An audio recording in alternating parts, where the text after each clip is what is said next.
Сегодня мы поговорим о трагической судьбе одной актрисы. Ее жизненный путь пересекся с человеком, встреча с которым стала для нее роковой. В небольшом городке на берегу Тихого океана жила девушка по имени Ребекка Шефер. Она родилась в ноябре 1967 года. Детство ее было обычным. Любящие родители, Бенсон и Дана, поддерживали все ее увлечения. С ранних лет Ребекка мечтала о большой сцене. В юности она с головой погрузилась в модельный бизнес. Родители привели ее в модельное агентство Troutman Downey Group. Крупной компанией на северо-западе Тихоокеанского региона руководила Нанет Троутман. Нанет вспоминала, что сразу же просто влюбилась в девчонку с широкой сияющей улыбкой и пышными кудрявыми волосами. Девочка была полна энергии, идеально подходила для работы в модельном бизнесе. При этом была очень скромной. В 1982 году, в возрасте 15 лет, Ребекка подписала свой первый крупный контракт с агентством. Ее сразу же взяли на показы, проходившие в нескольких городах Соединенных Штатов и в Японии. Но работа моделью не была пределом ее мечтаний. Она мечтала о славе актрисы. К ее счастью, Нанет Троутман как-то сама предложила ей попробовать себя в роли актрисы.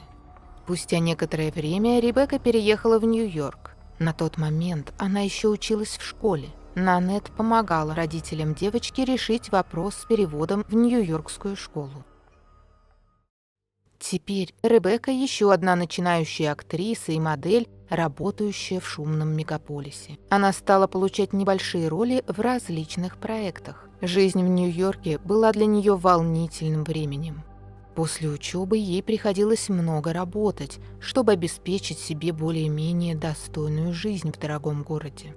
В марте 1987 года, когда девушке было почти 20 лет, ее изображение украсило обложку любимого журнала всех девочек-подростков того времени. Журнал Seventeen – американский молодежный журнал о моде, основанный в Нью-Йорке. Большая часть аудитории журнала – это девушки в возрасте от 13 до 19 лет. Изначально, в 1944 году, идея журнала заключалась в том, чтобы вдохновить девочек-тинейджеров выбрать рабочие специальности и стать ответственными гражданами своей страны. Вскоре после своего дебюта главной темой журнала Seventeen стала мода. Журнал приобрел огромную популярность среди подростков. Попасть на его обложку со временем стало считаться большой удачей и огромным успехом. Ребекке исполнилось 18 лет. Она решила переехать в Портленд, чтобы поступить в театральную школу. Этот город казался ей подходящим местом для начала пути к своей мечте. Однако Портленд не стал для девушки тем счастливым местом, где она смогла бы построить карьеру. Ребекка решила попытать счастье, переехав в Лос-Анджелес. Здесь она встретила много интересных людей, подружилась с начинающими актерами и актрисами, которые также мечтали о славе. Молодые люди поддерживали друг друга и делились своими переживаниями. Она чувствовала, что нашла свое место в этом большом и шумном городе. Однажды Ребекке позвонили и предложили роль в молодежном сериале «Моя сестра Сэм», который к тому времени уже вышел на телевизионные экраны. Премьера сериала состоялась 8 октября 1986 года и показала хорошие рейтинги в рамках вечерней программы CBS. Ребекка сыграла роль Пэтти Рассел, свободолюбивую девушку, которая переехала к своей сестре Саманте Рассел, фотографу из Сан-Франциско. Это был юмористический сериал об отношениях между братьями и сестрами. Участие Ребекки в съемках сериала и стало той отправной точкой, которая впоследствии привела к трагедии. Сериал смотрели многие американцы, и в том числе Роберт Джон Бардо. Он сразу же обратил внимание на молодую актрису. Роберт Бардо родился 2 января 1970 года на авиабазе Эдвардс в штате Калифорния, США, в семье бывшего офицера ВВС. Он был младшим из 7 братьев и сестер и жил с родителями в городе Тусон, штат Аризона. Роберт рос замкнутым. Ему трудно давалось общение со сверстниками. Это общение ему заменил телевизор.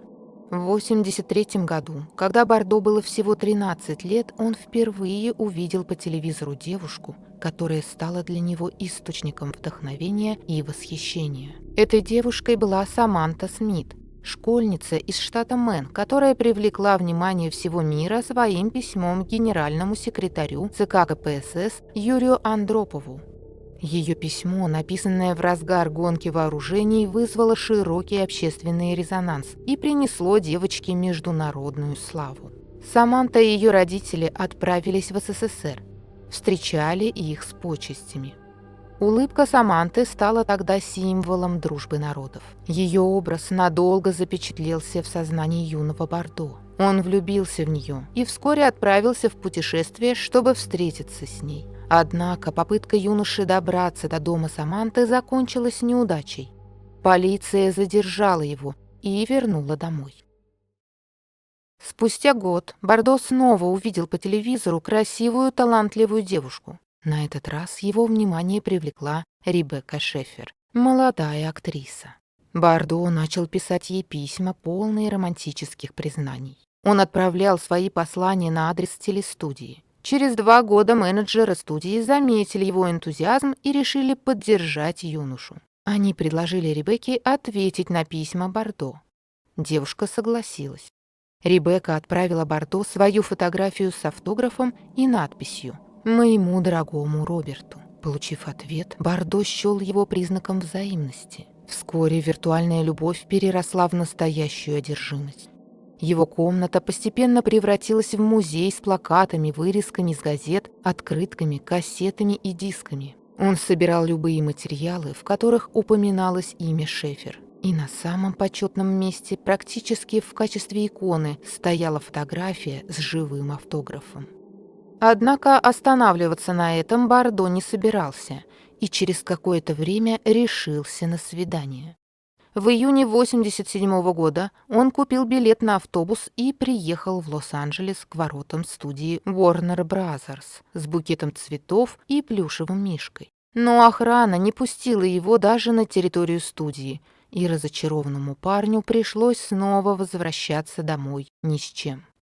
В 1989 году на экраны вышла сатирическая комедия Пола Бартела «Сцены классовой борьбы в Беверли-Хиллз».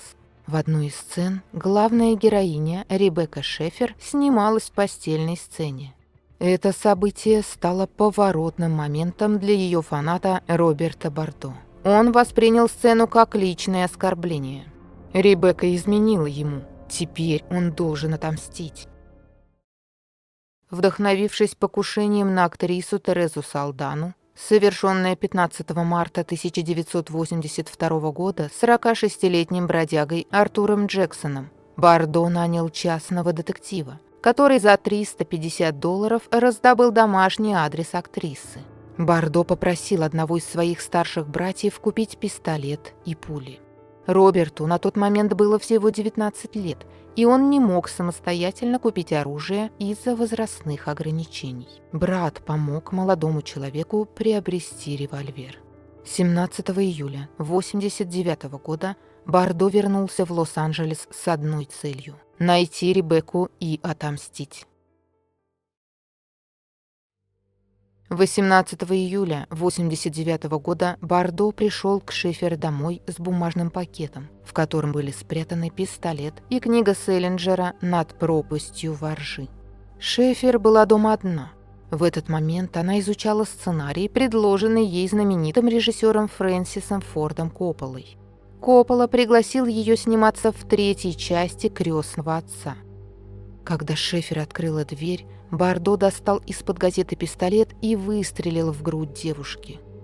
Сосед услышал выстрелы и крики, выбежал и увидел Ребекку, лежащую возле двери на полу в черном халате.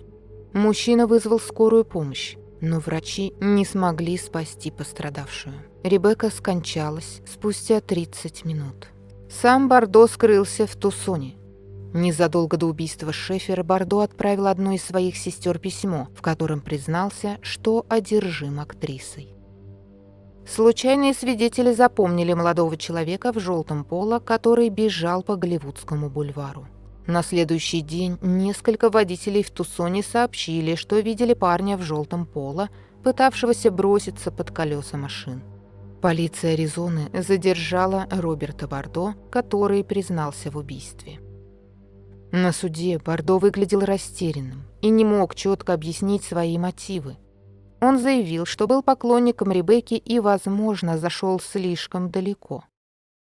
20 декабря 1991 года Роберт Бардо был приговорен к пожизненному заключению, без права на условно-досрочное освобождение. Убийство Ребекки вызвало огромную волну общественных возмущений. Губернатор штата подписал закон, запрещающий Департаменту транспортных средств разглашать личные данные жителей. В полиции Лос-Анджелеса была создана специальная группа по предотвращению серийных угроз. После приговора Роберт Бардо оказался в тюрьме Мул-Крик, где уже отбывал свое пожизненное заключение Чарльз Мэнсон. В 2007 году, спустя 18 лет пребывания в тюрьме, на Бардо напал другой заключенный, нанеся ему 11 ударов заточкой. Средства массовой информации объявили о его смерти, однако Бардо выжил и был возвращен в тюрьму. Роберт Бардо продолжает отбывать пожизненное заключение в калифорнийской тюрьме Авенал. Благодарим за просмотр ролика. Ставьте лайки, пишите комментарии. Так вы помогаете продвижению нашего канала.